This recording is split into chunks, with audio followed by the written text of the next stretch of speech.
Assalamualaikum warahmatullahi wabarakatuh.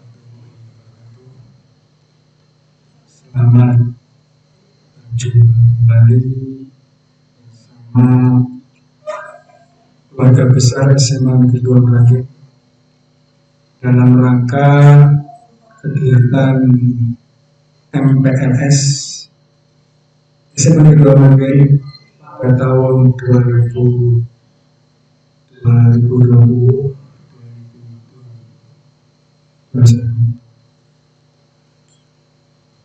Sebelumnya, mari kita bersama-sama memohon puji kita Allah atas berkat limpahan rahmat-Nya, sehingga pada pagi hari ini kita bisa bertemu dalam kegiatan MPLS kelas 10 baru. Saya sebelumnya ingin memperkenalkan nama saya Bapak Sonaji, akan menyampaikan tentang materi MPLS belajar efektif, efisien, dan menyenangkan. Sebelum kami lanjut, saya ucapkan selamat kepada kalian semua yang sudah bergabung bersama kami, keluarga besar yang telah masuk secara seleksi, dan kami ucapkan sekali lagi selamat pada kalian yang lanjut tentang materi saya, yaitu masalah belajar efektif, efisien, dan menyenangkan. Tujuan daripada kegiatan ini untuk dapat memahami hakikat belajar di SMA Negeri 2 Merangin, memahami faktor-faktor yang mempengaruhi hasil belajar, serta cara belajar secara efektif dan efisien. Sebelum kita lanjut, mari kita lihat tayangan video berikut ini. Katanya tujuan kita sekolah itu buat cari ilmu, tapi kayaknya kita mungkin sekolah biar dapat nilai ujian sempurna aja. Alasannya biar disayang orang tua lah, masuk sekolah favorit lah, biar ujung-ujungnya kita dapat jodoh bagus atau kerjaan yang bikin cepet kaya lah. Tapi seperti biasa, kita pasti suka mikir gimana caranya dapat untung sebesar-besarnya dengan usaha sekecil-kecilnya. Dari situ tercetuslah ide brilian yang bernama sistem kebut semalam. Tapi benarkah SKS semujarab seperti kata orang-orang?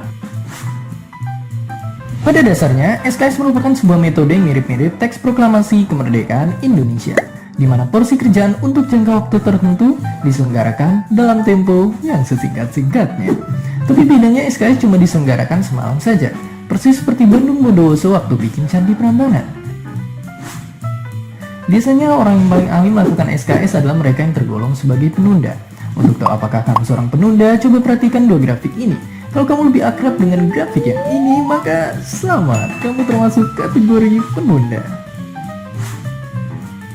Berhubung para penunda biasanya juga pakar ngeles, mereka sering beralasan bahwa SKS bikin kita punya kemampuan super. Logika ilmiahnya, situasi kepepet akan memicu rilis hormon adrenalin yang bisa melipat gandakan kemampuan kita melebihi hari-hari biasa. Di satu sisi, cara mikir ini nggak salah sih, karena banjir adrenalin memang bisa bikin otak terasa segar buat mikir cepat. Tapi di sisi lain, efek ini nggak bakal berlangsung lama dan biasanya menyisakan stres dan capek yang luar biasa. Memang tiada yang abadi di dunia ini. Selain itu, SKS punya efek samping yang tak terelakkan, yaitu begadang. Buat yang paginya mau ujian, begadang seakan nambah waktu belajar. Nyatanya, begadang itu cuma mengandalkan memori jangka pendek yang sifatnya itu sementara. Belum lagi begadang sebetulnya bikin otak capek sehingga paginya kita malah jadi nggak konsen, moody, dan pastinya ngantuk setengah mati.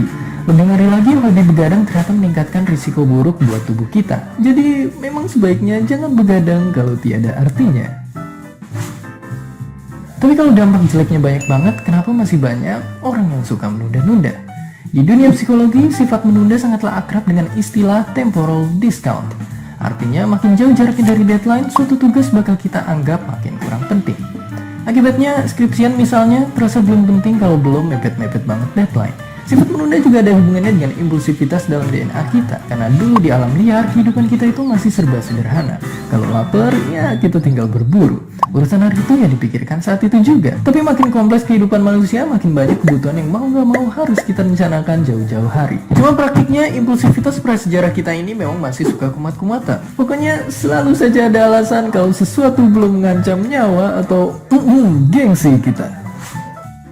Dan itu dia masalahnya. Selama ini sekolah terbiasa menilai kepintaran siswa nyaris dari nilai pelajaran doang. Gampangnya dilihat adalah hasil jangka pendek, bukan jangka panjangnya. Akhirnya wajar saja kalau kita juga jadi gampang menyerah pada kesenangan sesaat tanpa memikirkan apa akibatnya di kemudian hari. Apalagi dengan banyaknya distraksi online yang rewardnya serba instan seperti sekarang. Padahal pepatah juga tahu, kalau mau maju kita memang mesti bersusah dahulu, baru bersenang-senang kemudian. Dan seperti biasa, terima kasih. Selamat Hari Pendidikan Nasional. Untuk merayakannya, kau bisa berkolaborasi bersama kanal-kanal edukasi Hujan Tanda Tanya, Ayo Mikir, Kamu Harus Tahu, dan Science Bro. Jangan lupa tonton juga video Berani Bertanya yang lainnya. Hi, thanks for stopping by our video. Don't forget to comment, like, and subscribe.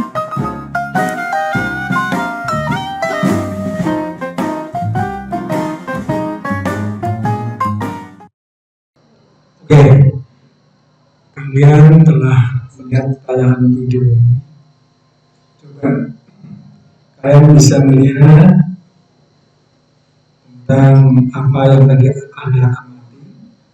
Anda lihat ternyata masih banyak siswa kita dalam belajar SKS. Ternyata dampaknya adalah berbahaya. Kita lihat dulu apresiasi di sini. Pada saat ini pendidikan di negara kita belum menunjukkan hasil yang maksimal. Padahal perkembangan teknologi di negara kita dari tahun ke tahun semakin besar. Mengapa bisa menjadi demikian? Salah satunya karena orang-orang di sekitar kita lebih banyak menggunakan alat-alat elektronik bukan karena menjadi sumber belajar untuk mencari ilmu,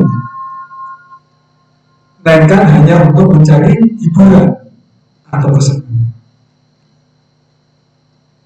Oleh karena itu, kita harus belajar dengan giat secara efektif, efisien, serta menggunakan banyak sumber belajar. Salah satunya internet, agar kita menjadi orang yang sukses. Sekarang kita masuk pada pengertian apa itu belajar. Belajar adalah suatu aktivitas yang dilakukan secara sadar untuk mendapatkan sejumlah kesan dari bahan yang telah dipelajari. Ini pendapat dari Jamaah. Yang kedua, pengertian belajar.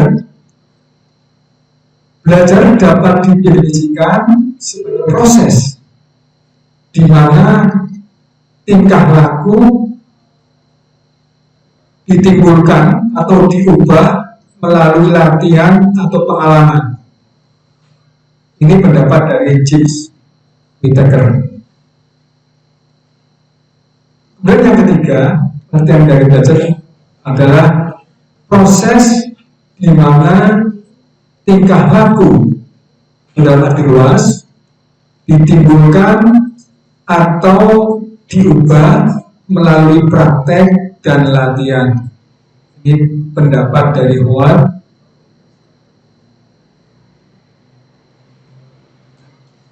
Selanjutnya, belajar dikatakan sebagai suatu proses karena perubahan tingkah laku yang terjadi melalui suatu tahapan-tahapan yang pada akhirnya menjadi suatu hasil belajar. Misalnya, seorang anak yang ingin dapat berjalan, maka ia mulai dilatih oleh orang tua merangkak, berdiri, dituntun untuk mulai melangkah, yang pada akhirnya si anak bisa mulai berdiri dan mulai sedikit demi sedikit melangkahkan kakinya, dan kemudian ia mulai dapat berjalan dengan sempurna. Ini pendapat dari Taliono. Demikian juga bila seorang siswa ingin mengetahui, dapat serta memahami sesuatu dengan baik, maka ia harus melalui proses yang disebut proses belajar. Proses belajar akan menghasilkan perubahan yang bersifat intensional atau disengaja, positif, aktif, efisien, efektif, dan fungsional. Selanjutnya, kita masuk pada faktor yang mempengaruhi hasil belajar. Yaitu ada dua faktor. Pertama adalah faktor internal. Di antaranya, satu adalah fisik atau jasmani kita. Yang kedua adalah faktor psikis atau kejiwaan. Yang ketiga, adanya kemauan atau niat yang tinggi untuk bisa. Yang keempat adalah faktor kecerdasan atau IQ. Yang kelima adalah faktor minat. Dan yang keenam adalah adanya motivasi diri. Ini adalah faktor-faktor yang mempengaruhi belajar dari faktor internal. Kemudian faktor yang kedua tadi adalah faktor kondisi eksternal yang berasal dari luar diri kita. Yang pertama, yang satu adalah sarana dan prasarana untuk belajar. Yang kedua adalah lingkungan sekitar kita. Ini adalah kondisi eksternal yang mempengaruhi hasil belajar. Adapun hal-hal yang bisa mendukung tercapainya belajar yang efektif, ini ada tiga. Yang pertama atau nomor satu, yaitu belajar mandiri. Belajar mandiri adalah sebuah konsep pembelajaran atas inisiatif sendiri, bukan belajar sendiri. Yang kedua adalah media belajar. Media belajar adalah sebuah sarana kita yang akan membantu kita dalam belajar. Karena kita tinggal membaca dari media itu, sehingga kita sudah tinggal memahami hal tersebut. Ini juga butuh kita cari sesuai yang akan kita pelajari. Dan yang ketiga, yang baru adalah strategi atau cara belajar. Strategi belajar yang efektif sangat penting untuk mencapai prestasi belajar yang ingin dicapai.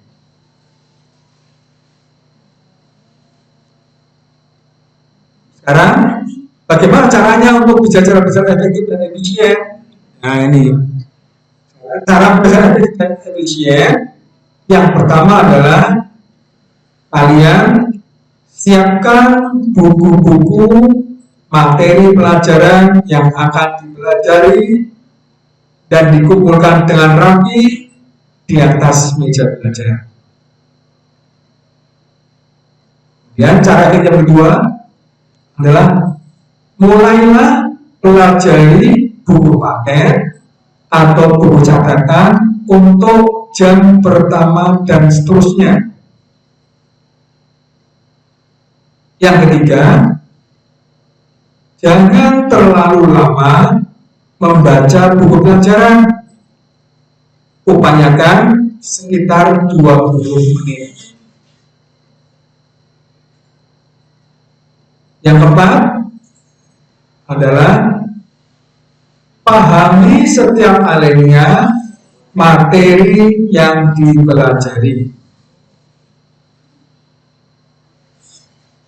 Dan yang kelima, catat hal-hal yang penting dalam buku Anda.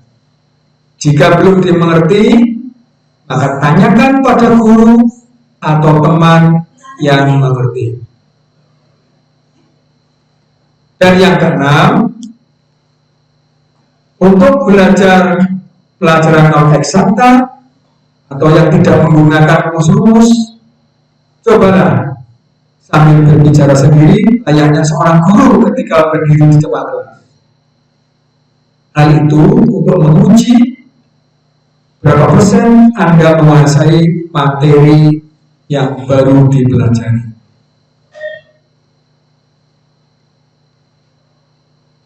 Kemudian yang ketujuh,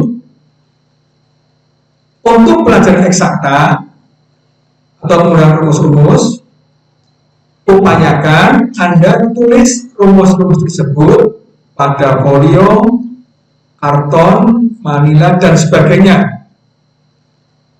Kemudian tempelkan atau gantungan pada tempat belajarmu atau di kamarmu agar sering terlihat dan mudah untuk mengingatnya. Yang kedelapan, kerjakanlah latihan-latihan soal sebanyak-banyaknya dan catat temuan-temuan soal yang belum dimengerti untuk ditanyakan kepada teman atau guru yang mengerti. Yang kesembilan, seringlah mendiskusikan atau menanyakan soal-soal atau materi pelajaranmu baik dengan teman maupun bapak ibu.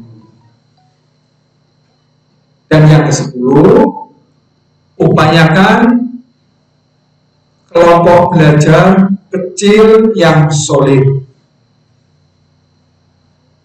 Demikian, nah sekalian, mudah-mudahan dengan apa yang tadi saya sampaikan, bagaimana cara belajarnya efektif dan efisien, insya Allah Anda bisa. Dan kami doakan semoga kalian semua sukses belajar di SMA Negeri 2 Merangin. Demikian anak sekalian yang bisa kami sampaikan tentang cara belajar yang efektif dan efisien. Mudah-mudahan bisa bermanfaat pada kalian selama belajar di SMA DKG, insya Allah akan tercapai apa yang Anda cita-citakan. Sekian, Assalamualaikum warahmatullahi wabarakatuh.